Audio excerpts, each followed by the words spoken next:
Morning to everyone. हमारा 7th class का fourth chapter चल रहा था। आज हम करेंगे उसका page number 84, figure it out. इसमें फर्स्ट सम है right formulas for perimeter of. अब पेरीमीटर निकालने हैं जो नीचे नीचे दिया हुआ है। किस किस का? फर्स्ट है triangle with all sides equal. अब ट्रायंगल जिसकी सभी साइड्स इक्वल हो तो हम क्या करते हैं, let the side of triangle is equal to S metre. ठीक है। अब क्या होता है, पेरीमीटर क्या होता है, सभी साइड्स का सम होता है ना। सभी साइड्स को जोड़ देंगे तो क्या हो जाएगा, वो उसका पेरीमीटर हो जाएगा। तो अब हम क्या करेंगे, ऐड करते हैं। तो क्या करेंगे, s plus S plus S. ठीक है, क्या हो जाएगा, यहाँ कुछ नहीं होता तो इसका मीन्स 1 होता है। 1 2 और 3 तो क्या बन जाएगा 3s। अब एक बात और बताती हूँ आपको, जब ये सेम हो तो हम जो आपस में ऐड कर सकते हैं।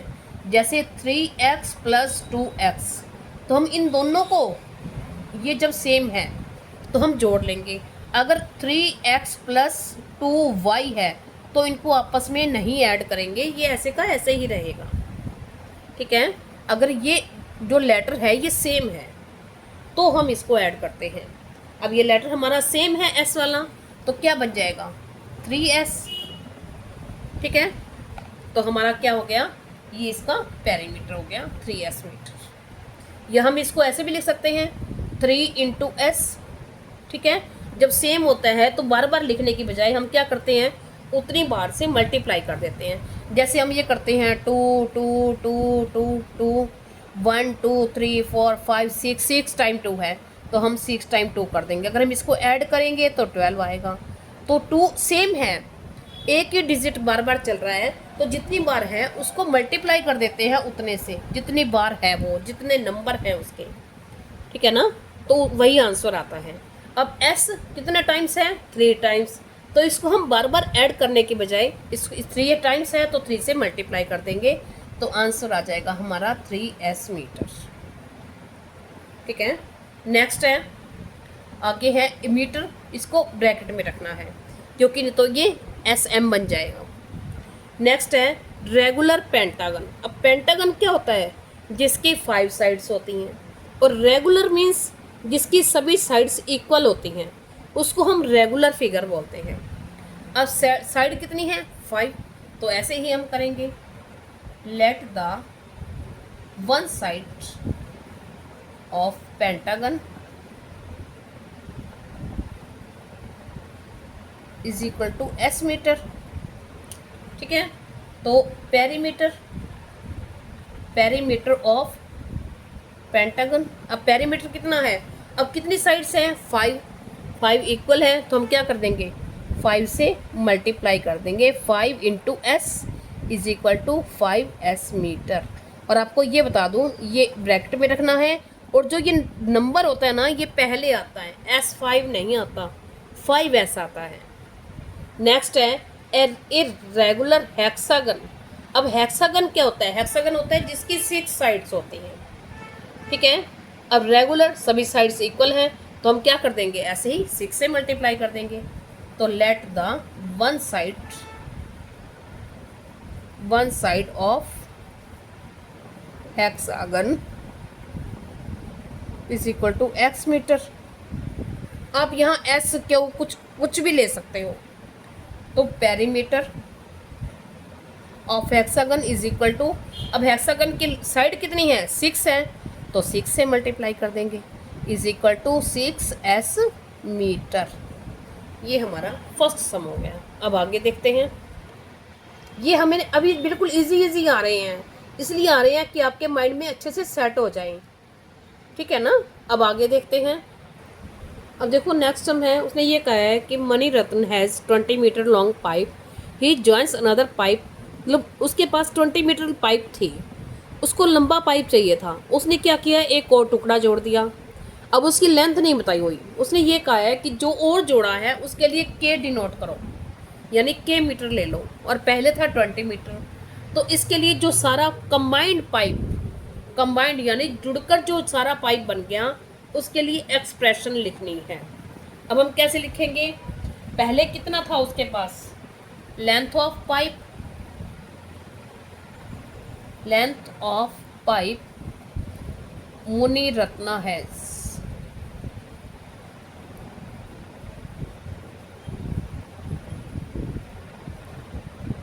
हेड, उसके पास कितना था 20 मीटर, मोर जॉइंट, और जोड़ दिया, कितना जोड़ दिया, अब उसने और जितना जोड़ा है क्या लेना है उसके लिए, के मीटर, तो क्या टोटल बन गया, पहले इतना और इतना, तो क्या लिखेंगे, एक्सप्रेशन, एक्सप्रेशन ही लिखनी है, इज इक्वल टू 20 पहले था और प्लस जुड़ गया, तो ये बन गया, बस इतना ही सम है ये।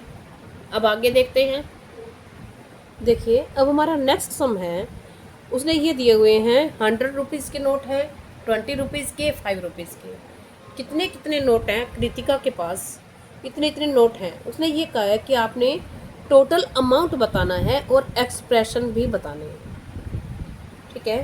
तो हम क्या करेंगे, देखो उसने क्या कहा है, 3 नोट्स हैं 100 रुपीज़ के, तो क्या बनेगी 3 इंटू 100, ठीक है, प्लस में, क्योंकि ये भी तो है ना उसके पास।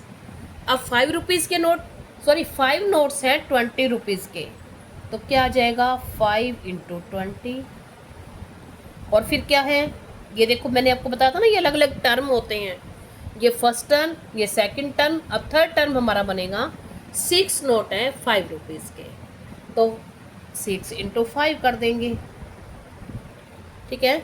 अब टोटल लिखना है, अब इसको ऐड करेंगे कितना बनेगा 300 प्लस 100 प्लस 30, तो क्या बन जाएगा 300 और 100 400, तो क्या बन जाएगा 430, ये सब बहुत इजी है। नेक्स्ट है, अब इसमें एक्सप्रेशन दी हुई है और टोटल दिया हुआ है, इसमें आपको नोट बताने हैं कि उसके पास 100 रुपीज़ 20 और 5 रुपीज़ के कितने कितने नोट हैं। तो देखो अब हम क्या करेंगे, 600 के कितने, यहाँ लिखा ही हुआ है ये तो, ठीक है, 100 के कितने नोट हैं 6, तो 6 राइट कर दो, 20 के कितने नोट हैं 4 राइट कर दिए, और 5 रुपीज़ के कितने नोट हैं तो 3 राइट कर दिए, ठीक है। अब है हमारा नेक्स्ट में क्या है, उसने क्या कहा है कि 100 रुपीज़ के 8 नोट हैं, तो क्या हो जाएंगे 8 मल्टीप्लाई 100 यानी 100 रुपीज़ हो जाएंगे, ठीक है। अब प्लस, अब 4 नोट कितने के हैं 20 के, तो कितना हो जाएगा 80, ठीक है। अब क्या है, अब जेड, अब 5 रुपीज़ के कितने हैं जेड इंटू 5, तो क्या बन जाएगा 5Z, ठीक है। अब देखो, अब इन दोनों ये खाली नंबर्स हैं, हम इनको ऐड कर सकते हैं, इसको हम ऐड नहीं करेंगे, ये अलग टर्म ही रहेगा, तो क्या बन जाएगा 800 और 80, तो क्या बन जाएगा 880 प्लस 5Z, ये बन जाएगा। अब नेक्स्ट है X, Y और Z, अब इसमें क्या करेंगे हम, 100 के नोट हैं तो 100 से मल्टीप्लाई करेंगे, अब x को 100 से करेंगे तो क्या बन जाएगा 100x, मैंने आपको बताया था ये जो नंबर है ये पहले आता है, लेटर बाद में जाते हैं, प्लस अब y नोट है 20 के, तो इसको 20 से मल्टीप्लाई करेंगे तो क्या बन जाएगा 20y, प्लस अब z नोट है 5 के, तो प्लस 5z, अब इसमें सभी अलग अलग हैं, ठीक है ना, x, y, z सभी अलग अलग हैं, जिनका ये लेटर सेम होता है उनको हम ऐड कर लेते हैं, ठीक है। अगर अलग अलग होता है तो हम उनको ऐड नहीं करते, एज इट इज़ रहेगा, तो क्या बन जाएगा 100x plus 20y plus 5z, ये हमारा आंसर हो जाएगा, ठीक है। ये सब कंप्लीट हो गया। अब आगे देखते हैं, देखिए नेक्स्ट हम है हमारा, उसने ये कहा है कि Venkat Lakshmi has a own floor mill, Venkat Lakshmi की अपनी फ्लोर मिल है, it takes 10 second for the, उसने ये कहा है कि जब वो चल रही होती है और वो बंद हो जाती है तो शुरू करने में 10 सेकेंड लेती है।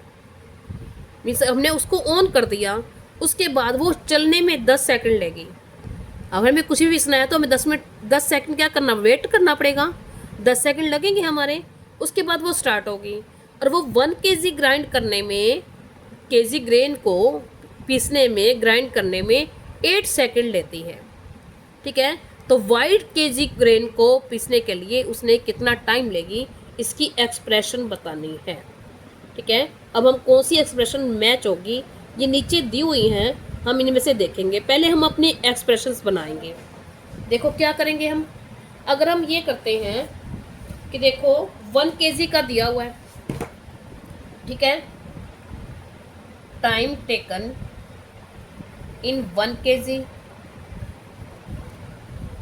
Time taken to 1 KG, 1 KG के लिए कितना टाइम लिया उसने, 8 सेकेंड। ठीक है, 8 सेकेंड लिया। तो 5 केजी हो तो क्या करेंगे, 8 × 5 हो जाएगा। अगर 7 का निकालना हो तो क्या करेंगे, 8 × 7। अब जितने का निकालना है हम उतने का उससे मल्टीप्लाई करेंगे। 1 केजी पीसेंगे तो हम 8 आ जाएगा। अगर हम कुछ और भी जितना भी होगा, जितने का निकालना हो, जितने का टाइम निकालना हो, तो हम उसको क्या करते हैं, उससे मल्टीप्लाई। अब हमें निकालना किसका है, y का, तो हम क्या करेंगे, इसको 8 × y, सिंपल बच जाएगा। समझ आई? ठीक है, तो अब हमारे पास था क्या, ये तो मैंने आपको बताने सिखाने के लिए बताया था। ठीक है, तो अब हम टाइम कितना लिया उसने, y केजी था, तो क्या हो जाएगा, टाइम टेकन टू 1 केजी और time taken to y kg is equal to 8 × y। ठीक है, या आप इसको y को इस तरह से बनाया करो, कुछ अलग दिखे, ये मिक्स ना हो जाए, z और ये मल्टीप्लाई में y मिक्स हो जाते हैं, समझ नहीं आती। तो देखो, और उसने क्या कहा, ये तो y केजी को ग्राइंड करने के लिए टाइम लेगी। अब उसने कहा कि चलते ही अगर मशीन चलेगी, ऑन करते ही, तभी तो वो इतना टाइम लेगी, लेकिन इसमें 10 सेकंड तो वो शुरू होने में लेगी, तो 10 सेकंड और प्लस कर देंगे, क्योंकि 10 सेकंड और भी तो जुड़ेंगे ना, इसमें ऐड हो जाएंगे। तो क्या हो जाएगा, 10 + 8 + y। ठीक है, सॉरी, यहाँ मल्टीप्लाई है, ये हो जाएगा, यहाँ मल्टीप्लाई है तो मल्टीप्लाई रहेगा ना, 10 + 8 × y। ठीक है, तो देखो इसमें हमारा जो एक्सप्रेशन है ये क्या दिया हुआ है, अगर हम इसको देखें तो ये दिया हुआ है 10 + 8 + y,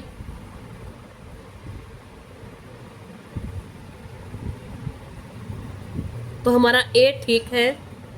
आगे देखते हैं, अब b में क्या दिया हुआ है, 10 × 8, तो क्या बन जाएगा, 80। तो रोंग हो गया ये हमारा, 10 तो प्लस होंगे ना, 10 सेकंड और जुड़ेंगे, 10 गुना टाइम नहीं लेंगे, 10 टाइम्स नहीं होगा। अब 10 × y, ये भी हमारा रोंग हो गया। ठीक है, नेक्स्ट है 10 + 8, ये अलग अलग कर दिया, ब्रैकेट में कर दिया, तो हम ब्रैकेट को सॉल्व करेंगे तो क्या हो जाएगा, 18 हो जाएगा × y। तो अगर हम इसको ऐसे लिखेंगे तो y क्या हो जाएगा, दोनों से मल्टीप्लाई हो जाएगा, तो 10y + 8y बन जाएगा, तो ये रॉन्ग हो गया हमारा। तो हमारी फर्स्ट a और d एक्सप्रेशन सेम दी हुई हैं और a और d हमारी एक्सप्रेशंस राइट है। तो हम क्या लिख देंगे, ये हमारी एक्सप्रेशन बना के दिखा देंगे, हम ऐसे करके दिखा देंगे, तो हम लिख देंगे expression a and d is correct. ठीक है, ये हमारा आंसर है। अब आगे देखते हैं, अब देखो नेक्स्ट है राइट एल्जेब्रिक एक्सप्रेशन। उसने ये कहा है कि इनके एक्सप्रेशंस लिखने हैं एल्जेब्रिक, और इसमें आप कोई भी लेटर ले सकते हो अपनी चॉइस का। तो उसने कहा है कि 5 मोर देन ए नंबर, मोर मीन्स ज़्यादा, किसी से 5 ज़्यादा लेने हैं। तो हमने सपोज करो ए ले लिया, एक्स ले लिया, एल ले लिया, कुछ भी ले लो। उसने क्या कहा है, 5 और होंगे मोर, तो 5 ऐड हो जाएंगे, सिंपल। 4 लेस देन, अब हमने यहाँ x ले लिया तो x माइनस 4, लेस करने हैं कम करने हैं तो माइनस कर दो। अब उसने क्या कहा है, 2 लेस देन 13 टाइम्स ए नंबर, 2 लेस यानी 2 कम, अब किससे, 13 टाइम्स, यानी सपोज करो हमने नंबर ले लिया x, तो इसका 13 टाइम क्या होगा, ठीक है, तो यानी इसको 13 से मल्टीप्लाई करेंगे तो क्या बन जाएगा 13x और माइनस 2, ये बन गया। अब आगे क्या कहा है उसने ये कहा है कि 13 लेस देन 2 टाइम्स ए नंबर, 2 टाइम्स यानी 2 गुना, 13 टाइम्स यानी 13 गुना, जितना टाइम्स हो उसको उससे मल्टीप्लाई करते हैं, और 13 लेस, मोर हो तो प्लस कर दो, लेस है तो कम माइनस कर दे, तभी तो कम होगा, ठीक है ना। तो ए नंबर हमने सपोज करो नंबर ले लिया, let the number is equal to x, 2 times of this number is equal to 2x, तो एक्सप्रेशन आप ऐसे भी कर सकते हो, एक्सप्रेशन इज इक्वल टू क्या बनेगी एक्सप्रेशन, इसमें से 13 लेस करने हैं तो 2x मल्टीप्लाई 13, ये हमारा आंसर हो गया।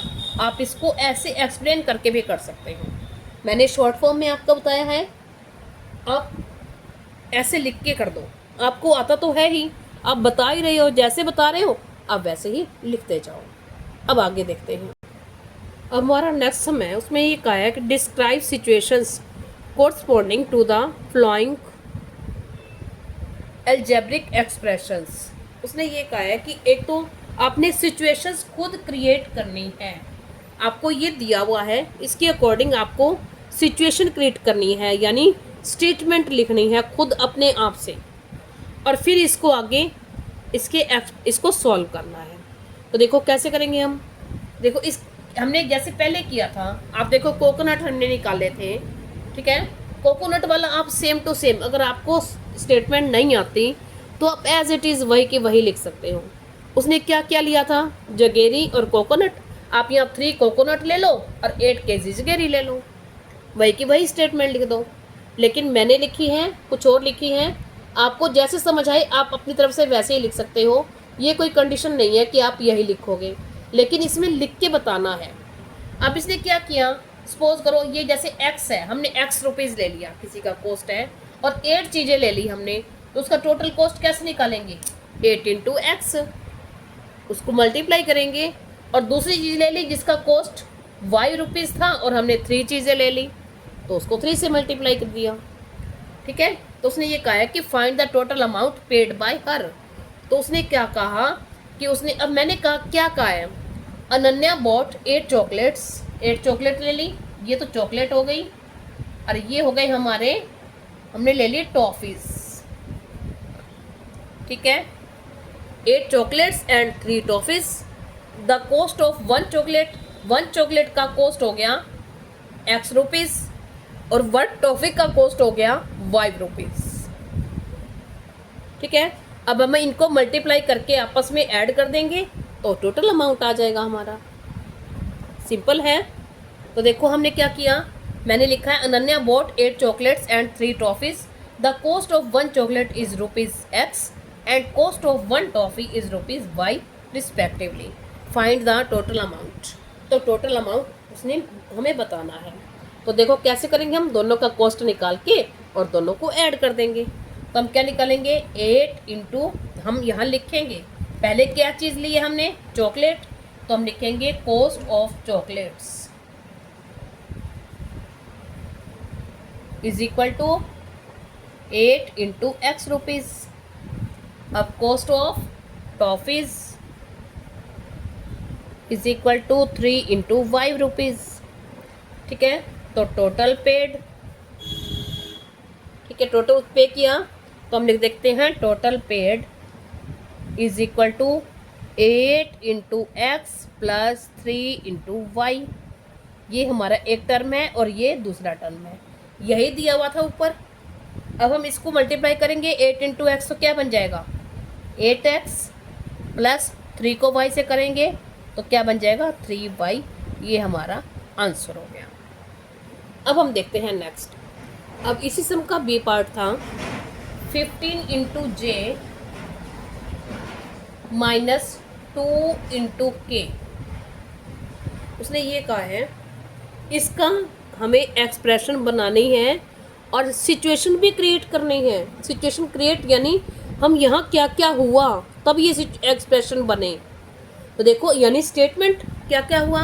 अब देखो हमने लिखा, मैंने लिख दिया there are 15 students in one class. In a class क्या है, ये 15 स्टूडेंट्स हैं, ठीक है। तो every group has J number of students.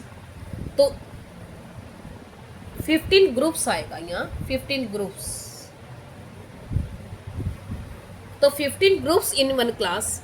तो 15 वन ग्रुप है, उसमें 15 ग्रुप्स हैं और हर ग्रुप में जे नंबर ऑफ स्टूडेंट्स हैं। But K number of students from 2 groups are left. 2 ग्रुपों में से के नंबर ऑफ स्टूडेंट्स लेफ्ट कर गए, छोड़ गए। तो how many students are there now in the class. अब क्लास में कितने स्टूडेंट हैं। तो देखो पहले हम क्या निकालते हैं, टोटल स्टूडेंट्स थे कितने। टोटल स्टूडेंट्स कितने थे 15, ग्रुप कितने थे 15, ठीक है।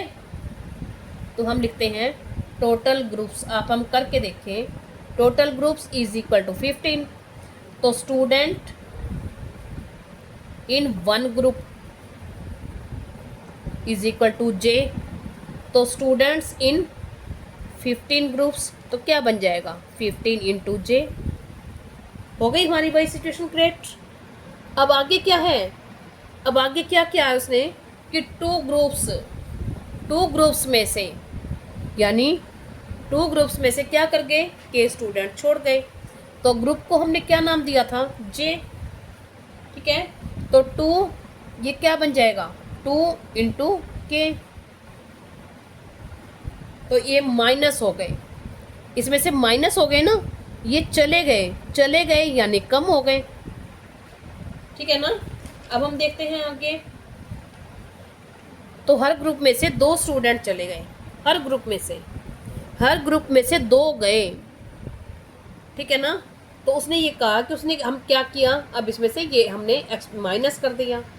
तो अगर हम इसको सॉल्व करें तो क्या बन जाएगा 15J माइनस 2K। ये हमारा आंसर हो जाएगा। अब देखते हैं आगे। अब देखिए हमारा नेक्स्ट सम है। अब उसने ये कहा है कि ये एक कैलेंडर है, ठीक है। इसमें उसने क्या कहा ये डेज लिखे हुए हैं जैसे हमारे होते हैं। अब उसने इस पे ये जो 3 ये है इस पे सर्कल कर रखा है, ठीक है। तो इसको उसने यहाँ हाईलाइट कर दिया, ठीक है। 2 रोज हैं, 2 लाइनें हैं ना, ये ऐसे 3 कॉलम है, 1 2 3 1 2 3 और 1 2 3 1 2 3 और 1 2 3। और यहाँ ऐसे 2 हैं, ऐसे ये भी 2 हैं, तो ये 2 हैं। इसका मीन्स हमें इसको एक्सप्लेन करना है। अब उसने क्या कहा है कि यहाँ हमें लिखना है, क्या लिखना है, इनकी वैल्यू। उसने अब देखो हम ये 2 लिए, उसने ये 2 ले लिए। क्या ले लिया, देखो 12 13 14 और 19 20 और 21, यही लिए ना, ठीक है। अब उसने इसको क्या किया, इसमें से उसने क्या किया, उसने बीच वाले की, ये नीचे वाली कॉलम में इसकी वैल्यू, इसकी जगह पे क्या लिख दिया 20 और इसकी जगह पे 20 माइनस W लिख दिया। 20 की जगह पे क्या लिख दिया W, ठीक है। तो यानी ये W नंबर लेटर हो गया, W की वैल्यू क्या हो गई 20। जैसे हम लिखते हैं ना x इज इक्वल टू 20, तो x की वैल्यू क्या होती है 20। x किसके इक्वल होता है 20 के, तो ये W किसके इक्वल हो गया 20 के। अब 20 माइनस 1 करें तो क्या आ जाएगा 19 आता है हमारा। तो 19 की जगह पे उसने क्या किया, 19 की जगह पे क्या किया उसने W माइनस 1 कर दिया, ठीक है। वो एल्जेब्रिक एक्सप्रेशन से सॉल्व करने लग गया। तो हमने जो उसने वैल्यू रखी है W की जगह पर उसने 20 रख दिया, तो ये 20 माइनस 1, हम 20 माइनस 1 कर रहे थे, तो W माइनस 1 करें, W यानी 20, तो क्या आ जाएगा 19। तो यहाँ हमने क्या कर दिया, फिर ये आ गया। तो अब आगे वाला है ये W, ये एक कम है, इसमें से कम हो गया, और आगे अगर हम एक क्या हो जाएगा, एक और जुड़ जाएगा, तो हम जोड़ देंगे, +1 कर देंगे, हो गया। अब ऐसे ही अब ये वाला क्या है, ये वाला देखें तो ये इसमें से कितना कम है, 7, तो इसको ऐसे लिख देंगे W माइनस 7, कम हो रहा है, ज़्यादा होता तो हम प्लस कर देते। अब ये कितना कम हो रहा है, 6, तो W माइनस 6, और ये कितना कम है, 8, तो W माइनस 8। ठीक है, W की वैल्यू क्या है, 20, अगर हम 20 माइनस 8 निकालें तो क्या निकलेगा, 12, और ये हमारा है यहाँ 1 बॉक्स पे 12 है ना, यहाँ 12। ठीक है, तो ये हमारा कंप्लीट हो गया। नेक्स्ट वीडियो में फिर मिलेंगे। Thank you.